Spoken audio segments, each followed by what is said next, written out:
ሰላም እንዴት ናችሁ? እግዚአብሔር ይመስገን ደህና ነኝ። ይሄ አሁን ያለሁበት ቦታ የስራ ቦታዬ ሲሆን እንደ ስቶር አይነት ነገር ነው፣ ግን እኔ ብቻዬን መሆን ስፈልግ መጥቼ የምቀመጥበት ቦታ ነው። ዛሬ የምነግራችሁ ስለ አንድ የመጽሐፍ ቅዱስ እውነተኛ ታሪክ ነው። ይሄ ታሪክ የሚገኘው አዲስ ኪዳን ላይ ማቴዎስ ወንጌል ምዕራፍ 14 ላይ ይገኛል። ከቁጥር 1 ጀምራችሁ አንብቡት እና ታሪኩ ሲጀምር ሄሮዲዮስ የሚባል ንጉስ ስለ ኢየሱስ ዝና የሰማበት ጊዜ እንደሆነ መጽሐፍ ቅዱስ ይነግረናል። ከዛም በኋላም ሄሮዲዮስ የሚባለው ንጉስ ዮሐንስ መጥምቁ ዮሐንስ ሄሮዲዮስን ሄሮዲያዳ የምትባል የወንድሙን ሚስት ጋር ባለው ነገር ልክ አይደለም ብሎት እንደነበረና ሄሮዲዮስም በዚህ ነገር ተናዶ ሊገለው አስቦ መጥምቁ ዮሐንስ ግን ሰው እንደ ነቢይ የተቀበለው ጻድቅ ነው ብሎ የተቀበሉት ሰው ስለነበረ ሊገለው እንዳልቻለና ግን እንዳሳሰረው ምዕራፉ ይነግረናል። ከዛም በኋላም ደግሞ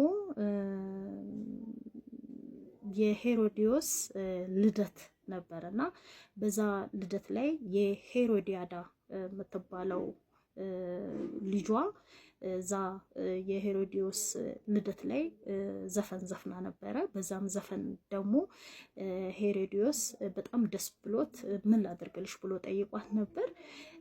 በዚህም ላይ እናቴን ላማክራት ብላ እናትየውም የዮሐንስን ጭንቅላት አንገት ቆርጠ ቦንጭት አድርገህ ስጠኝ አለችው። ብለሽ ንገሪው ያለቻት። ከዛም ልጇም ለንጉሱ ሄዳ ነገረችው። ንጉሱ በጣም አዘነ ይላል መጽሐፍ ቅዱስ። ከዛም ግን በቃ በሰዎቹ ፊት ተናግሮ ስለነበረ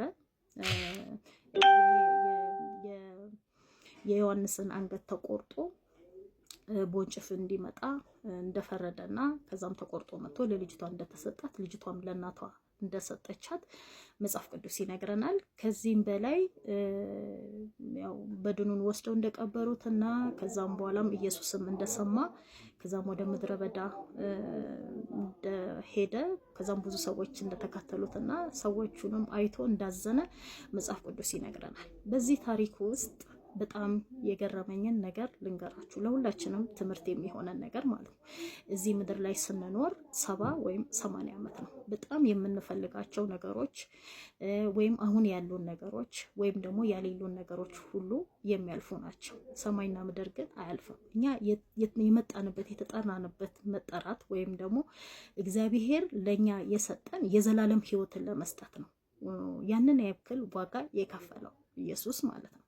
ስለዚህ አንዳንድ ጊዜ ከዚች ከሄሮዲያዳ የተማርኩት ነገር ምንድን ነው መሰላችሁ? ሄሮዲያዳ በወቅቱ ካላት ንዴት ካላት ፍላጎት ዮሐንስ ይሄ ነገር ልክ አይደለም ስላለ ነው ያንን ነገር ያደረገችውና ካላት ሐሳብ ካላት ፍላጎት ካላት ንዴት የተነሳ ያንን ጻድቅ ሰው ቦንጭፍ ተቆርጦ ጭንቅላቱ ይሰጠኝ ብላለች። እና ቦንጭፍ ማለት እንግዲህ ወይ ደሙን ልትጠጣ ነው ወይ ልትበላው ነው።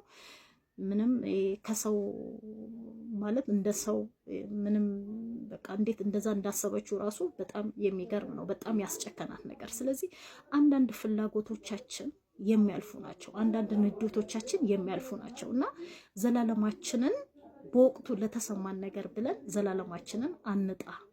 ስለዚህ የተጠራንበት መዳን ቀላል አይደለም። ስለዚህ ሁላችንም የዳንበት ይሄ የቀብድ ህይወት ነው። አሁን እኛ የምንኖረው ከዘላለም አንጻር ሲታሰብ 70 እና 80 ነው። ከዛም በኋላ ድካም ነው ስለሚል መጽሐፍ ቅዱስ ማለት ነው። ስለዚህ የዳንበት መዳን አይቅለልብን እና ለሰዎች መዳን ምክንያት እንሆን ለማለት ነው። እግዚአብሔር ይርዳን። መልካም ቀን ይሁንላችሁ። ቻው